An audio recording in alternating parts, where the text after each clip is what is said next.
सारण जिला के परसा उच्चतर माध्यमिक विद्यालय में आयोजित 6 दिवसीय कृष्ण जन्मोत्सव का समापन समारोह कार्यक्रम में बिहार सरकार के पूर्व मंत्री डॉक्टर चंद्रिका राय, जिला परिषद अध्यक्ष प्रतिनिधि अमर राय द्वारा क्विज में सफल छात्रों को मेडल देकर सम्मानित किया गया। कार्यक्रम में जिला परिषद अध्यक्ष प्रतिनिधि अमर राय, विनोद राय, नंदू राय, देवी राय, सत्येंद्र राय, रामलगन साह, अवधेश राय, डॉक्टर नागेश्वर राय समेत हजारों की संख्या में ग्रामीण उपस्थित थे। देखिए लेटेस्ट न्यूज पर पूरी रिपोर्ट मोहम्मद यूसुफ के साथ। परसा की इस क्रांतिकारी धरती पर हम सब लोग एकत्रित हुए हैं, इसके लिए पूजा समिति को बहुत बहुत धन्यवाद है। साथ ही साथ पूरे जिले में, पूरे सारण में श्री कृष्ण जन्मोत्सव का ये जो शानदार प्रोग्राम हो रहा है, ऐसा जिला में कहीं नहीं हो रहा है। ये सिर्फ और सिर्फ परसा में हो रहा है। इसके लिए परसा के तमाम कार्यकर्ताओं, जनता को इसके लिए बहुत बहुत धन्यवाद देते हैं। और जो भगवान कृष्ण के जन्म के उत्सव पर एक कार्यक्रम रखा गया है, इसका मतलब है कि ये मृत्युक लोक है। इस मृत्युक लोक में सबको एक दिन जाना ही है, चाहे कितना हो वो शक्तिशाली हो, चाहे कितना हो वो प्रदान प्राप्त कर लिया हो, कि हम नहीं मरेंगे, लेकिन उनको मरना है। भगवान कृष्ण,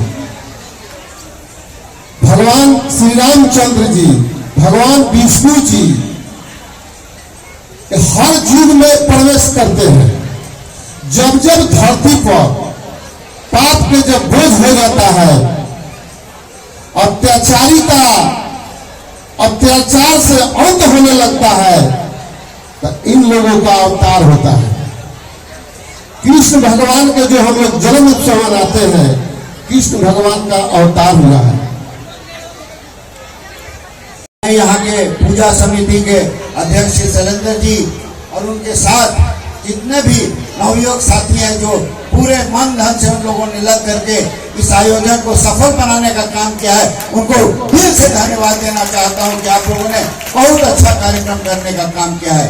पूरे बिहार में, पूरे देश में जन्माष्टमी मनती है 1 या 2 दिन की।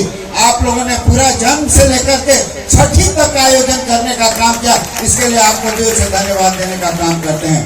आप सभी लोगों ने इस आयोजन को इतना ही अभूतपूर्व बनाने का काम किया है कि हम लोग भी जब आ रहे थे तो हम लोग को पहले ही गाड़ी छोड़ना पड़ा, गाड़ी भीतर नहीं आ सकती थी। इतना लोगों का हुजूम है, इतने श्रद्धालु लोगों का यहाँ जमावट है कि बाहर ही गाड़ी छोड़ करके सभी किसी भी लोग को आने का काम करना पड़ता था।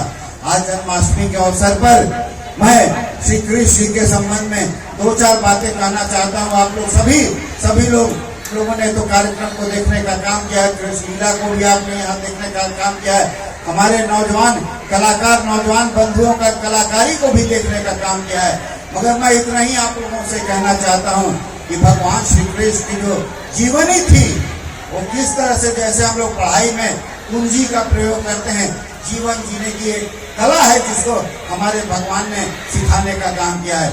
अगर उनकी जीवनी को और उनकी लीला को ठीक से समझने का काम करेंगे तो आज भी कैसे हम इस जमाने में जी सकते हैं, कैसे कठिन परिस्थितियों में हम जी सकते हैं, उसका एक खुलासा है भगवान श्री कृष्ण की जीवनी में और उनके गीता के उपदेश में। मैंने पहले भी यहाँ पर एक बात कहने का काम किया था। श्री कृष्ण भगवान के बारे में हम लोगों ने समझाने का, हमने बताने का काम किया था। महाभारत का संदर्भ था जब कर्ण को तीर लग गया, वो मरणासन था। उसने वासुदेव को बुलाकर, कृष्ण को बुला करके उसने पूछा कि वासुदेव, हमारा क्या कुकर्म है, क्या हमने कमी है जो आज मैं अर्जुन के तीर से धराशायी हो गया हूँ? क्या मेरा दोष था जो मैं कुंती का पुत्र, ज्येष्ठ पुत्र होते हुए भी मुझे अपमान होने के कारण मुझे छोड़ दिया गया? क्या मेरा दुष्कर्म है कि मुझे द्रोणाचार्य ने भी हमको शिक्षा देने से मना कर दिया? मेरा क्या दुष्कर्म है कि मुझे दुर्योधन के साथ काम करना पड़ा और मुझे अपने ही भाइयों पर तीर चलाना पड़ा? तो श्री कृष्ण ने कहा कि तुम इतने ही में घबरा गए हो। अरे तुम मेरी व्यथा सुनो, कि मैं तो कारागार में ही, मैं तो जेल में ही पैदा रहा, और जब मैं पैदा हुआ तो मौत मेरा मुंह खोल करके कंस के रूप में सामने खड़ा था। मुझे पहले ही दिन अपने माता पिता से बिछड़ना पड़ा। उसके बाद गोकुल में नंद और यशोदा से को भी मुझे छोड़ करके, मथुरा को भी छोड़ करके मुझे द्वारका जाना पड़ा।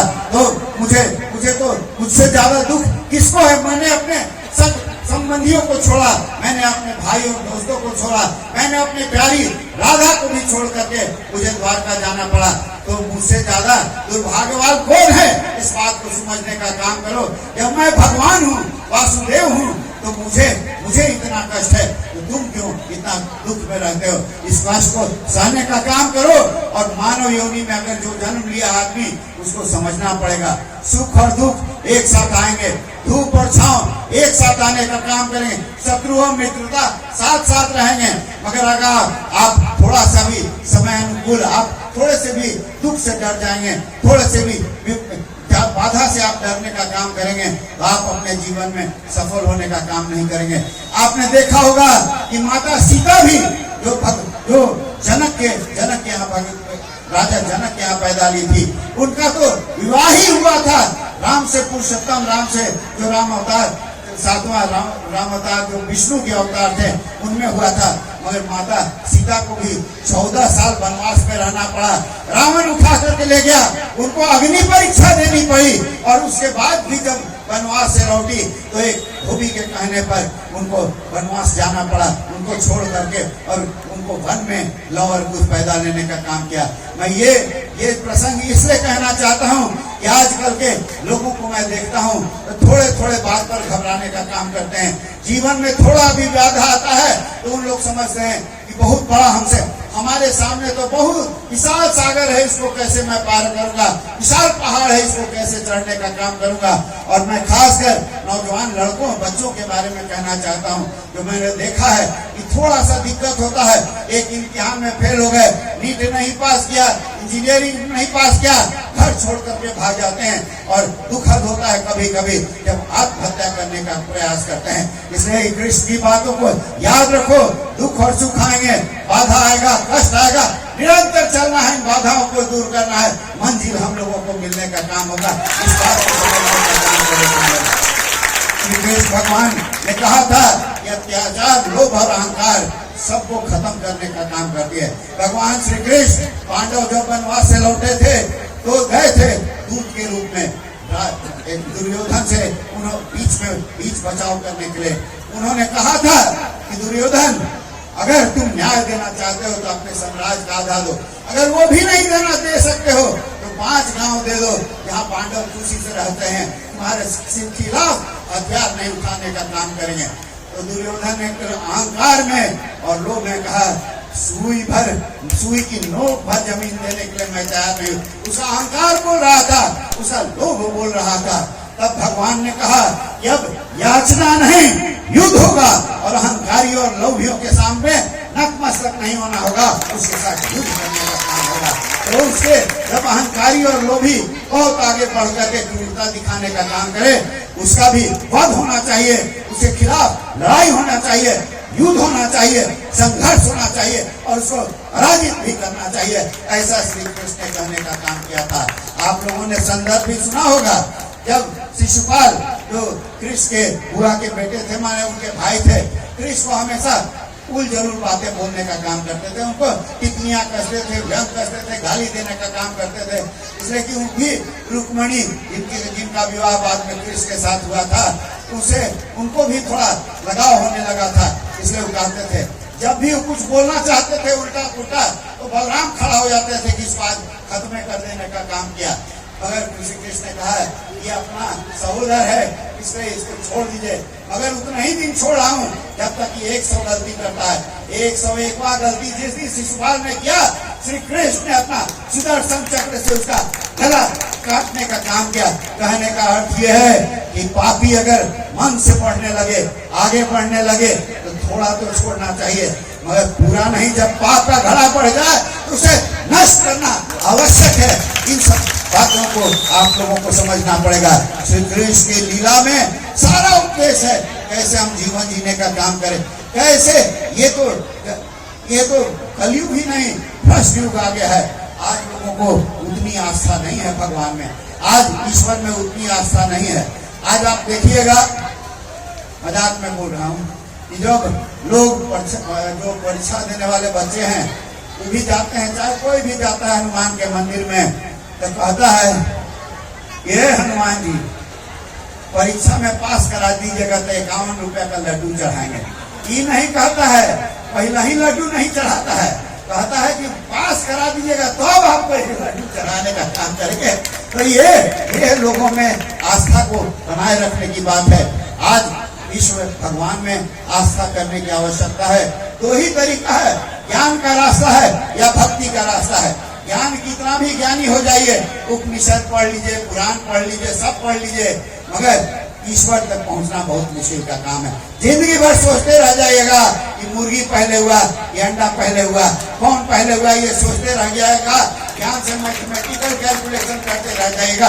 इसलिए भक्ति में डूबिए, भगवान में विश्वास कीजिए। ईश्वर ने आपको जन्म दिया है तो किसी खास कारण से दिया है। अगर आपके साथ कुछ बुरा हो रहा है, अच्छा हो रहा है, तो ईश्वर ने ईश्वर के सामने कोई इरादा है, कोई मतलब है, कोई योजना है, कोई प्रारूप उन्होंने बनाया है। इसलिए आप इसमें डरने का काम नहीं करें। आप इसको ईश्वर की इच्छा को और अपने कर्मों का आदर करने का काम करेंगे।